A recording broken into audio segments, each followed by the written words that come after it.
محترم حاضرین جمعہ، صدل پور کلاں کی اس جامع مسجد میں آج خطبہ جمعہ کے لیے آپ کے سامنے حاضر ہونے کا موقع ملا ہے۔ خطبے کا ٹائم 12:15 بجے سے لے کر 12:45 تک کا تھا۔ کچھ مجبوریوں کی وجہ سے میں تھوڑی تاخیر سے پہنچا ہوں اور تقریباً 12:30 بجے جمعہ کی اذان ہوئی ہے اور ہمارے سامنے گھڑی میں 12:40 ہو چکے ہیں، یعنی 20 سے 25 منٹ ہمیں آپ کے سامنے گفتگو کرنی ہے۔ سیمانچل کا علاقہ لمبی چوڑی تقریروں کے لیے جانا جاتا ہے۔ میں انڈیا کے کئی اسٹیٹس میں تقریر کر چکا ہوں، ممبئی سے لے کر بنگلور تک اور کلکتہ سے لے کر کرناٹک تک۔ عام طور سے تقریروں کا جو مزاج ہے 1 گھنٹے کی تقریر بہت ہوتی ہے، مگر سیمانچل میں جو پردھان وکتا ہوتے ہیں، جن کو عام طور سے جلسے میں من مقرر کے طور پہ بلایا جاتا ہے، ان سے یہ امید رکھی جاتی کہ وہ 2 گھنٹہ بولیں، 1.5 گھنٹہ کم سے کم بولیں۔ یہ ایک مزاج ہے پورے سیمانچل کا۔ قرآن حکیم کی جو آیت میں نے آپ کے سامنے پڑھی ہے، یہ قرآن کے 14ویں پارے کی آیت ہے۔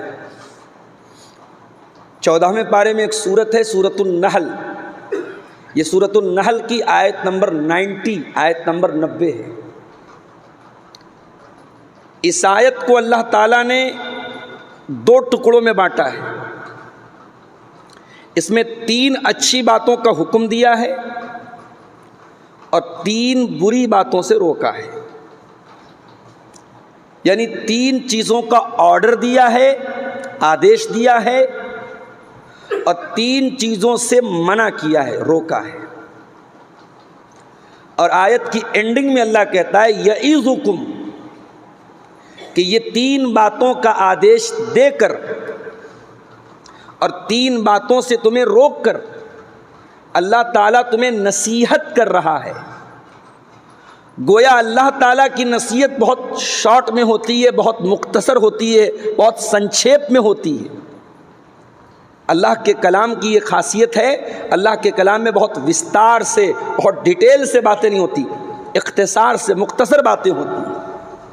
ان شارٹ باتیں ہوتی ہیں، لیکن باتیں جو ہوتی ہیں بہت ہی مضبوط ہوتی ہیں، بہت ہی مکمل ہوتی ہیں، بہت ہی جامع ہوتی ہیں۔ تو قرآن کی اس آیت میں اللہ تعالیٰ نے 3 باتوں کا حکم دیا۔ آئیے دیکھتے ہیں کن باتوں کا حکم دیا اللہ نے۔ ان اللہ یأمر بالعدل والاحسان وایتاء ذی القربی۔ اللہ 3 باتوں کا حکم دے رہا ہے۔ نمبر 1، اللہ تمہیں عدل کا حکم دے رہا ہے۔ نمبر 2، اللہ تمہیں احسان کا حکم دے رہا ہے۔ نمبر 3، اللہ تمہیں اپنے رشتہ داروں کو دینے کا حکم دے رہا ہے۔ اب رشتہ داروں کو کیا دینا ہے، اس پر ہم بعد میں روشنی ڈالیں گے۔ اس کے بعد فرمایا کہ اللہ تم کو 3 باتوں سے منع کرتا ہے۔ وَيَنْهَا عَنِ الْفَحْشَاءِ وَالْمُنْكَرِ وَالْبَغْيِ۔ اللہ تم کو فحشاء سے روکتا ہے، منکر سے روکتا ہے، بغی سے روکتا ہے۔ تو آج کے خطبہ جمعہ میں ہم ان 6 باتوں کو سمجھیں گے۔ اللہ نے 3 باتوں کا حکم دیا۔ پہلی بات کیا ہے؟ عدل۔ عدل کس کو بولتے ہیں؟ عدل کا مطلب ہوتا ہے حقدار کو اس کا حق دینا، اور عدل کا اپوزٹ ہے ظلم۔ ظلم کس کو بولتے ہیں؟ حقدار کو اس کا حق نہ دینا۔ مثال کے طور پہ ٹوپی ہے، ٹوپی کا حق کیا ہے؟ ٹوپی کی جگہ کیا ہے؟ سر ہے، اور جوتے کی جگہ پیر ہے۔ اب ٹوپی کو پیر میں پہنا جائے تو یہ ٹوپی کے ساتھ ظلم ہے، اور جوتے کو سر پہ رکھا جائے تو یہ سر کے ساتھ ظلم ہے۔ تو عربی زبان میں عدل کہتے ہیں حقدار کو اس کا حق دینا۔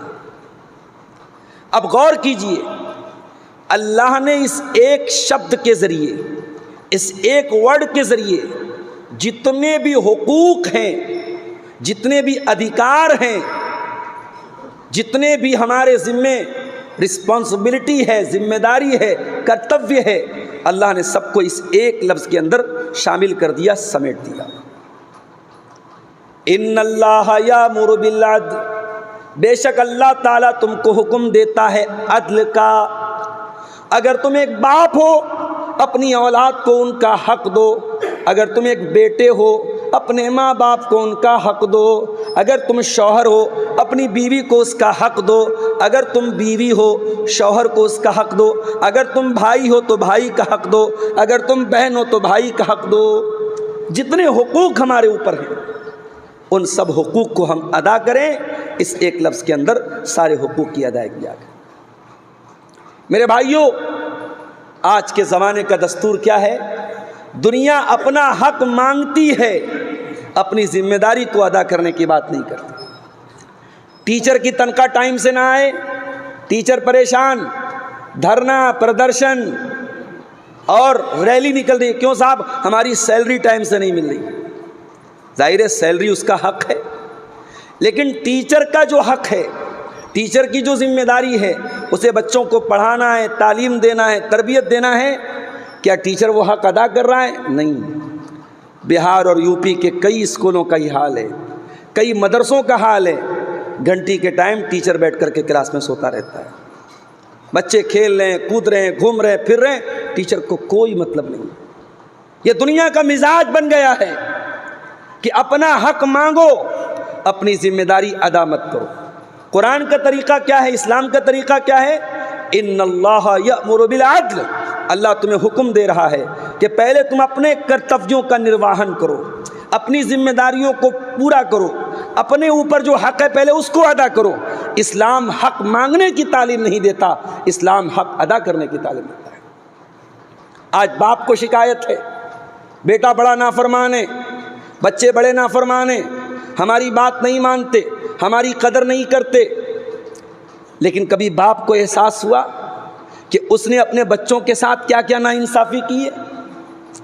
5 بچے ہیں، ایک بچے کے نام زمین کر دی، ایک بچے کے نام جائیداد کر دی، ایک بچے کو سارا کھیت دے دیا، باقی 4 بیٹوں کو محروم کر دیا۔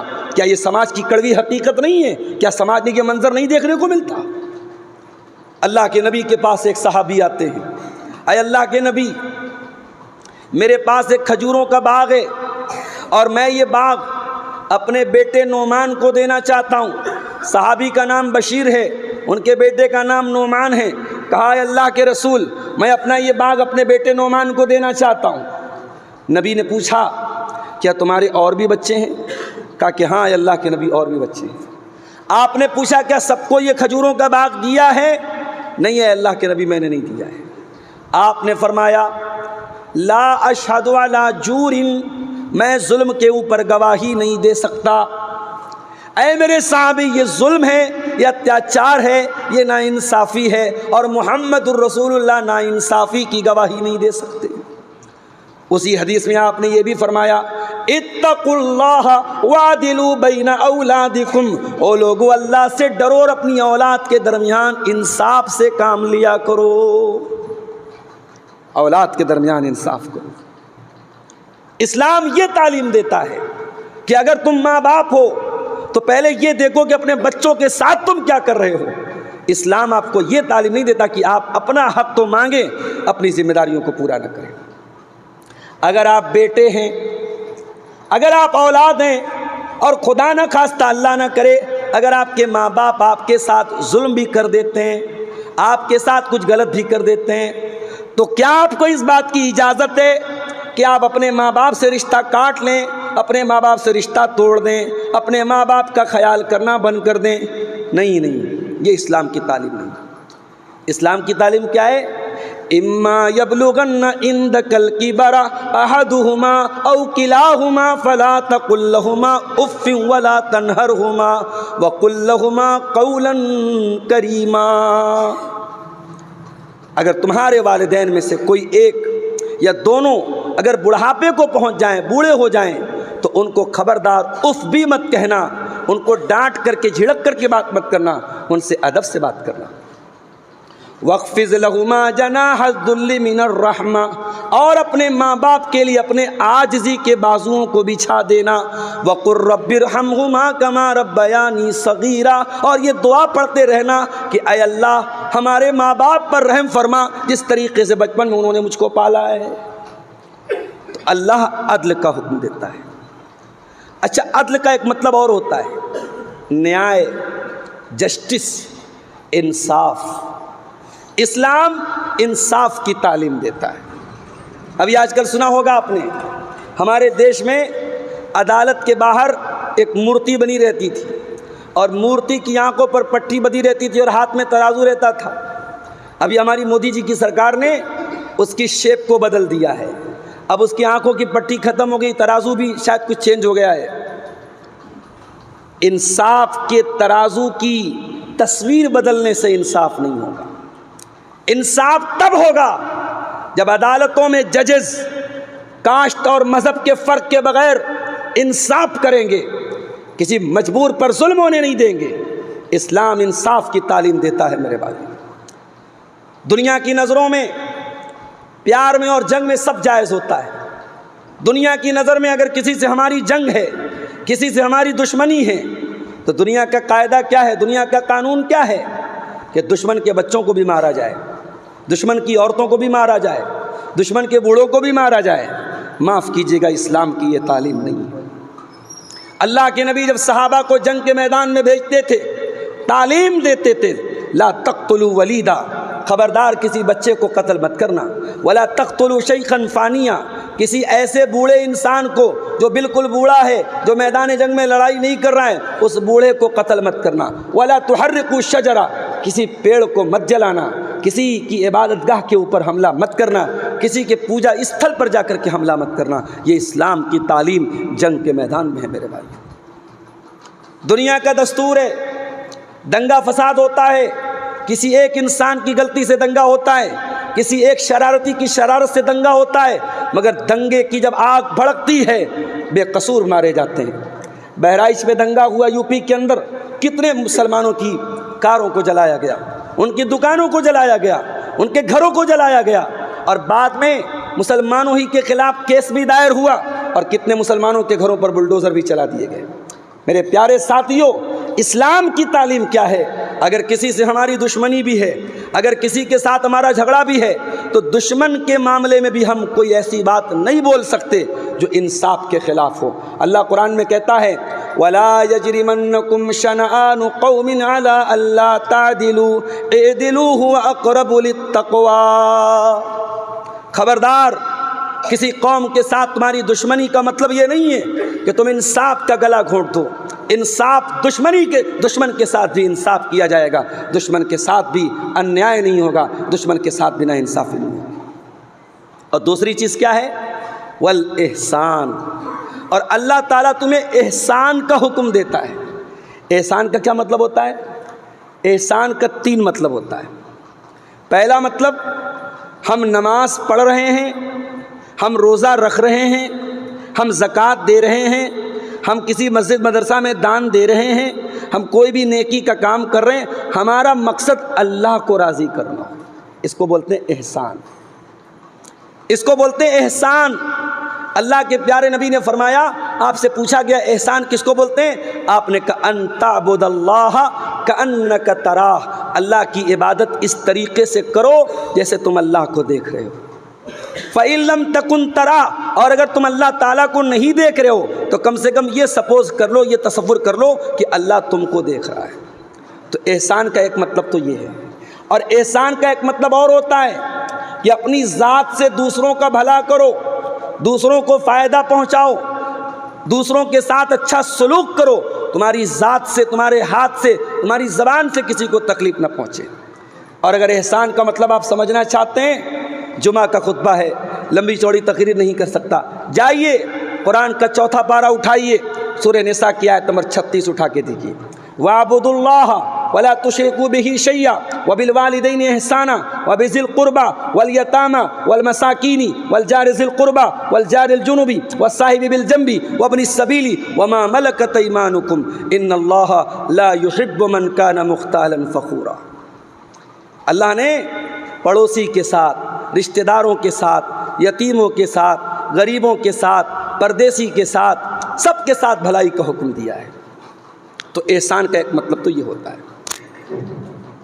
احسان کا ایک مطلب اور بھی ہوتا ہے، وہ کیا ہے؟ کوئی بھی کام پرفیکٹ طریقے سے کرنا، کوئی بھی کام اچھے طریقے سے کرنا۔ مثال کے طور پر آپ کھسی لائے ذبح کرنے کے لیے، بقرعید کا موقع ہے، تہوار کا موقع ہے، کھسی لائے، بکرا لائے، اب آپ اس کو ذبح کر رہے ہیں۔ تو ذبح کرنے کا ایک طریقہ تو یہ ہے، ایک ویڈیو میں نے دیکھا نیپال کا، کہ صاحب ایک غیر مسلم ہے، اس کا اپنا ایک پوجا استھل ہے، اپنی ایک عبادت گاہ ہے، اس کے باہر جانور کی بلی چڑھ رہی ہے، ایک بکری کا بچہ آتا ہے اور وہ غیر مسلم اپنے دھرم کا جو بھی مہن تھا یا جو بھی تھا، اس نے اس بکری کے بچے کو ہاتھ میں لیا اور اس کے گلے کو دانت سے نوچا، اس کا خون پی گیا اور بکری کے بچے نے دم توڑ دیا۔ اس کو بلی کا نام دیا گیا، اس کو قربانی کا نام دیا گیا۔ معاف کرنا، اسلام میں ایسی بلی اور ایسی قربانی کا کوئی تصور نہیں۔ اسلام میں اگر جانور کی قربانی کا حکم بھی دیا گیا ہے، اس میں بھی احسان کا حکم دیا گیا ہے۔ اللہ کے پیارے نبی فرماتے ہیں، ان اللہ کتب الاحسان علی کل شیء، اللہ تعالیٰ نے ہر شے کے ساتھ احسان کا حکم دیا ہے۔ فَإِذَا ذَبَحْتُمْ فَأَحْسِنُوا الذِّبْحَ، جب جانور کو ذبح کرو اچھی طریقے سے ذبح کرو، چھری کو پہلے سے تیز کر لو، جانور کو تڑپا تڑپا کے نہ مارو، جانور کو ستا ستا کے نہ مارو، ایسی چھری کو تیز رکھو کہ جانور ایک مرتبہ میں ذبح ہو جائے۔ تڑپا تڑپا کے مارنے کی جانور کو بھی اسلام تعلیم نہیں دیتا ہے۔ اور تیسری چیز، وَإِيتَاءِ ذِي الْقُرْبَى، اور اللہ تم کو رشتہ داروں کو دینے کا حکم دیتا ہے۔ کیا دینا ہے؟ پیسہ ہے تو پیسہ دے دو، کپڑا ہے تو کپڑا دے دو، کپڑا بھی نہیں ہے، پیسہ بھی نہیں ہے، کچھ نہیں ہے۔ رشتہ دار کے یہاں شادی ہے، اس نے دعوت دی ہے، جاؤ اس کی خوشی میں شامل ہو جاؤ۔ رشتہ دار ہے، غمی پڑ گئی، ماں کا انتقال ہو گیا، باپ کا انتقال ہو گیا، چلے جاؤ، مٹی میں چلے جاؤ، جنازے میں چلے جاؤ، 2 میٹھے بول دو اس کو تسلی کے، سکھ دکھ میں کام آ جاؤ، یہ بھی رشتہ دار کے کام آنا ہے۔ آج کی زندگی میں ہم بڑے بزی ہو گئے، بڑے ویست ہو گئے، آج ہماری نوجوان نسل کو تو پتہ بھی نہیں رہتا۔ سادل پور کے اس گاؤں کے بہت سارے رشتہ دار منسائی میں بھی ہوں گے، بہت سارے رشتہ دار آپ کے پرانپور سائیڈ میں بھی ہوں گے، بہت ساری رشتہ داریاں آپ کے پورنیہ سائیڈ میں ہوں گی۔ نوجوان نسل کو تو پتہ بھی نہیں ہوتا ہمارے تایا کون ہے، ہمارے خالو کون ہے، ہمارے ماموں کون ہے، ہماری رشتہ داری کہاں کہاں ہے۔ میں اپنے نوجوانوں سے کہنا چاہتا ہوں، کاروبار کرتے ہو نا، بزنس کرتے ہو نا، اگر بزنس اور کاروبار میں برکت چاہتے ہو تو اپنی رشتہ داریوں کا پتہ لگاؤ، پتہ لگاؤ تمہارے رشتہ دار کہاں کہاں ہیں، تمہارے ریلیشن کے لوگ کہاں کہاں ہیں۔ اور جب زکوٰۃ کی رقم نکالو، جب دان اور صدقہ خیرات کرو، تو پہلے اپنے رشتہ داروں میں دیکھو کون غریب ہے، کون ضرورت مند ہے، کس کو پیسے کی ضرورت ہے، کس کو کپڑے کی ضرورت ہے، پہلے اپنے رشتہ دار کی مدد کرو۔ اللہ کے پیارے نبی فرماتے ہیں، تعلموا من انسابکم ما تصلون به ارحامکم، اپنے حسب و نسب کو پہچانو، اپنے رشتوں کو پہچانو تاکہ رشتہ داروں سے رشتہ جوڑو۔ اگر ایسا کرو گے فإنها محبۃ فی الاہل مسرات فی المال منسات فی الاثر، اگر ایسا کرو گے تو 3 فائدہ ہوگا۔ پہلا فائدہ، خاندان میں محبت پیدا ہوگی۔ لوگ کہیں گے صاحب یہ صدل پور کا یہ انسان بڑا نیک ہے، یہ اپنے رشتہ داروں کے بڑے کام آتا ہے، ان کے سکھ دکھ میں کام آتا ہے۔ آپ 5 منٹ نکال کر کے کسی کی مٹی میں چلے گئے، کسی کی شادی میں چلے گئے۔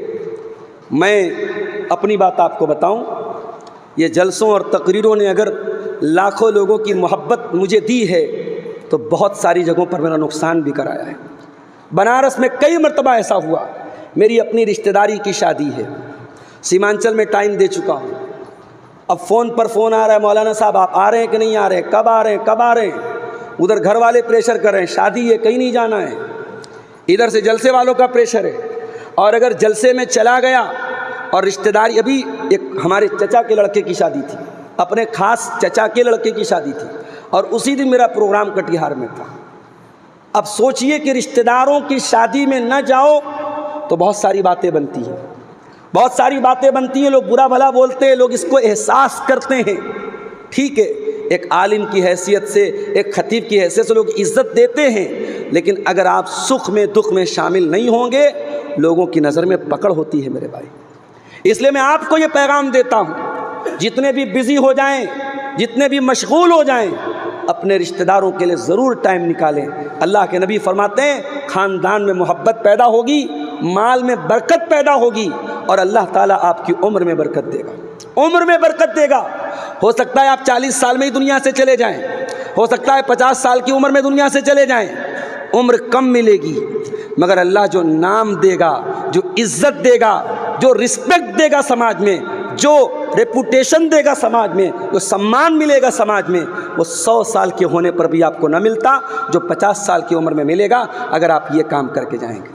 تو یہ 3 باتیں جن کا اللہ نے حکم دیا ہے۔ اب جلدی جلدی 3 وہ باتیں جن سے اللہ نے منع کیا ہے اس کو بیان کر کے ہم بات ختم کرتے ہیں۔ وَيَنْهَا عَنِ الْفَحْشَاءِ، اور اللہ تعالیٰ تم کو ہر اس کام سے منع کرتا ہے جس کام کے اندر فحاشی پائی جاتی ہو، ولگیرٹی پائی جاتی ہو، اشلیلتا پائی جاتی ہو، چاہے وہ زنا کاری ہو، چاہے وہ لڑکے لڑکوں کا ناجائز تعلق ہو، چاہے وہ پورن موویز دیکھنے والا کام ہو، چاہے وہ کوئی بھی ایسا کام ہو جس کے اندر بدکاری اور عریانیت پائی جاتی ہے۔ آج نوجوانوں کے اندر یہ چیزیں عام ہیں، گالی گلوج عام ہے، بات بات پہ ماں بہن کی گالی دینا عام بات ہے۔ جس نبی کا ہم نے کلمہ پڑھا ہے اس نبی نے کبھی منہ سے گالی نہیں نکالی۔ لم یکن فاحشن، میرے نبی گالی بکنے والے نہ تھے، میرے نبی بیہودہ بات کرنے والے نہ تھے، میرے نبی کبھی منہ سے ولگر بات نہیں نکالتے تھے۔ ولا متفحشن، گالی کے جواب میں بھی کبھی گالی نہیں دیتے تھے۔ ولا سخابا فی الاسواق، میرے نبی بازاروں میں چلا چلا کے بات کرنے والے بھی نہیں تھے، بازار میں جاتے تھے، سامان خریدتے تھے، دکان پہ جاتے تھے، بڑی محبت سے، بڑی نرمی سے، بڑی مٹھاس سے بات کرتے تھے۔ اللہ کے پیارے نبی، میرے عزیزوں، اللہ تم کو فحشا سے روکتا ہے، اللہ تم کو ہر اس کام سے روکتا ہے جس کام کے اندر ولگیرٹی اور اشلیلتا پائی جاتی ہو۔ والمنکر، اور دوسری چیز کیا ہے؟ اللہ تم کو منکر سے روکتا ہے۔ منکر کس کو بولتے ہیں؟ جو اللہ کی نظر میں غلط، جو رسول کی نظر میں غلط، جو قرآن کی نظر میں غلط، جو چیز اللہ اور اس کے رسول کی نظر میں غلط ہے وہ غلط ہے۔ اور یاد رکھو 2 گناہ ایسے ہوتے ہیں جن کی سزا اللہ تعالیٰ دنیا ہی میں دے دے گا۔ 2 گناہ ایسے ہیں جن کی سزا آخرت میں تو ملے گی، دنیا میں بھی اللہ اس کی سزا دے گا۔ کون سے 2 گناہ ہیں؟ البغی و عقوق الوالدین۔ پہلا گناہ دوسروں پر ظلم کرنا، دوسروں پر اتیاچار کرنا، طاقتور کمزور کو دبائے، پیسے والا غریب کو دبائے، پاور والا کمزور کو دبائے، دوسروں کو دبانا، دوسروں کو ستانا، دوسروں کو تکلیف دینا، اس کی سزا اللہ دنیا میں دے گا۔ اور دوسری چیز کیا ہے؟ وہ عقوق الوالدین، اور ماں باپ کو ستانا، ماں باپ کو تکلیف دینا، ماں باپ سے رشتہ توڑ لینا، اس کی سزا بھی اللہ تعالیٰ دنیا میں دے گا۔ اس لیے میرے بھائیوں، یہ 3 باتوں پر عمل کیجئے اور 3 باتوں سے اپنے آپ کو بچائیے۔ آج افسوس کی بات ہے، صدل پور کلا کی اس مسجد میں آج جمعہ پڑھانے کے لیے میں حاضر ہوا، کچھ بھائیوں نے مجھ سے کہا مولانا ذرا اس پر بھی بولیے گا، لوگ مسجد سے دور ہیں، لوگ مدرسے سے دور ہیں، لوگ دین کی تعلیم سے دور ہیں۔ افسوس کی بات ہے میرے بھائی، اس دور میں بھی اگر ہم دین کی تعلیم سے دور ہیں، افسوس کی بات ہے۔ ساری چیزیں اپنی آنکھوں سے دیکھ رہے ہیں، حالات کتنے برے سے برے ہو رہے ہیں ہم دیکھ رہے ہیں۔ اگر اب بھی ہم نہ جاگے، اب بھی ہم نے مسجد سے اپنا تعلق نہیں جوڑا، ہم نے مدرسے سے اپنا تعلق نہیں جوڑا، مدرسے میں اپنے بچوں کو نہیں ڈالا، اپنے بچوں اور بچیوں کو دین کی تعلیم نہیں دی، علماء کی عزت نہیں کی، علماء کو ان کا حق نہیں دیا، تو معاف کرنا، آنے والی نسلیں ہمیں معاف نہیں کریں گی۔ آنے والی نسلیں ہمیں معاف نہیں کریں گی، کیونکہ زمانہ جیسے جیسے آگے بڑھے گا، فتنوں کا دور آ رہا ہے اور بڑی تیزی سے ہمارا نوجوان طبقہ دین سے دور ہو رہا ہے، اسلام سے دور ہو رہا ہے، ایسی حرکتیں کر رہا ہے، ایسے کام کر رہا ہے جو اسلام سے خارج کر دیتے ہیں، جو ایمان سے خارج کر دیتے ہیں۔ میرے بھائی، جب بیماری بڑھ جاتی ہے، ڈاکٹر کے پاس ہم جاتے ہیں، ڈاکٹر چیک اپ کرتا ہے، کہتا تم کو وائرس ہو گیا ہے، تم کو وائرس ہو گیا ہے، تو ڈاکٹر اینٹی بائیوٹک دیتا ہے۔ بخار ہے، سر درد ہے، بدن میں درد ہے، ڈاکٹر اینٹی بائیوٹک دیتا ہے، اور بیکٹیریا جتنا تگڑا ہوتا ہے اینٹی بائیوٹک کا ڈوز اتنا تگڑا ہوتا ہے۔ یہ بیکٹیریا کا دور ہے، یہ فتنوں کا دور ہے۔ ہماری لڑکیاں مرتد ہو رہی ہیں، ہمارے لڑکے شراب پی رہے ہیں، ہماری نوجوان نسل زنا کر رہی ہے۔ یہ وائرس کا دور ہے، یہ کفر کا وائرس، یہ شرک کا وائرس، یہ بے حیائی کا وائرس بڑی تیزی سے پھیل رہا ہے۔ اس کا اینٹی بائیوٹک یہی مسجد ہے، اس کا اینٹی بائیوٹک یہی مدرسہ ہے، اس کا اینٹی بائیوٹک یہی علماء ہیں۔ اپنے علماء کو مضبوط کرو، اپنی مسجد کو مضبوط کرو، اپنے مدرسوں کو مضبوط کرو۔ جب تک یہ اینٹی بائیوٹک آپ نہیں لیں گے یہ وائرس دور ہونے والے نہیں ہیں۔ میرے بھائیوں، ہم اللہ سے دعا کرتے ہیں رب العالمین ہمیں مسجدوں سے اور مدرسوں سے اپنا رشتہ جوڑنے کی توفیق عطا فرمائے۔ رب العالمین ہماری نوجوان نسل کو ہر قسم کی برائی سے، بے حیائی سے، غلط کام سے اللہ ہماری نوجوان نسل کی حفاظت فرمائے۔ ہمیں سے جو بیمار ہیں اللہ ان کو شفائے کاملہ عاجلہ عطا فرمائے، جو روزی روٹی سے پریشان ہیں اللہ ان کے کاروبار میں برکت نصیب فرمائے۔ سیمانچل کے اس علاقے کو اللہ خیر و برکت کا گہوارہ بنا دے۔ یہ علاقہ یہ علماء کا علاقہ ہے، یہ بہت بڑی بڑی علمی شخصیتوں کا علاقہ ہے۔ اگر اس علاقے میں جہالت پائی جائے، اس علاقے میں گندی چیزیں پائی جائیں تو یہ بہت افسوس کی بات ہے۔ اللہ ہمیں اپنے اس علاقے کو ہر قسم کی گندگی سے پاک کرنے کی توفیق عطا فرمائے۔ رب العالمین ہمیں ایمان پر قائم رکھے اور ایمان پر ہمارا خاتمہ ہو، آمین۔ وآخر دعوانا الحمدللہ رب العالمین۔